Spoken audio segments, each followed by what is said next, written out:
ఇక్కడ 3 ఫైల్స్ పెట్టానండి.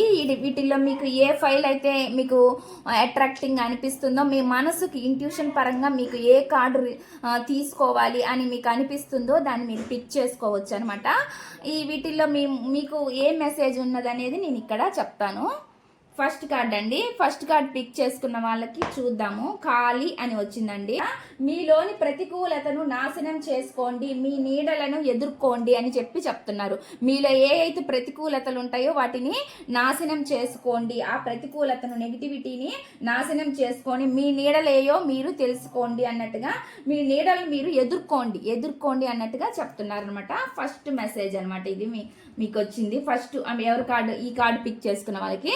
Second card అండి, బుధ ఎనర్జీస్ అనమాట. మీ శక్తిని మించి మీకోసం మీరు ప్రసారం చేసుకోండి అని చెప్పి ఉంటున్నారు అనమాట. మీ శక్తి ఏదైతే ఉందో, మీకు తెలియని మీ లోపల ఏ శక్తి ఉందో దాన్ని మీరు తెలుసుకోవాలి అన్నట్టుగా చెప్తున్నారు.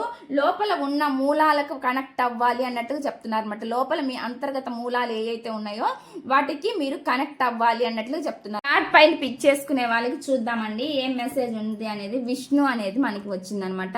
జీవిత తుఫాన్ల మధ్య అంతర్గత సమతుల్యతను కాపాడుకోండి అని చెప్పి, జీవిత తుఫాన్లు, మీ లైఫ్లో ఏవైతే తుఫాన్లు ఉన్నాయని మీరు భావిస్తున్నారో వాటి మధ్య అంతర్గత సమతుల్యతను కాపాడుకోవడానికి, సమతుల్యతను పెంచుకోండి అంటే కాపాడుకోండి అన్నట్లుగా చెప్తున్నారు అనమాట. మీ అంతర్గత సమతుల్యతను కాపాడుకోవడానికి, మీ సమతుల్యతను మీరు పెంచుకోండి అంటే కాపాడుకోండి అని చెప్పి ఇక్కడ వస్తున్న మెసేజ్ అనమాట. ఇవ్వండి గాడ్ మెసేజెస్ అనమాట. ఈ రీడింగ్ కనుక మీకు నచ్చినట్లయితే ప్లీజ్ లైక్ చేయండి, షేర్ చేయండి, సబ్స్క్రైబ్ చేయండి.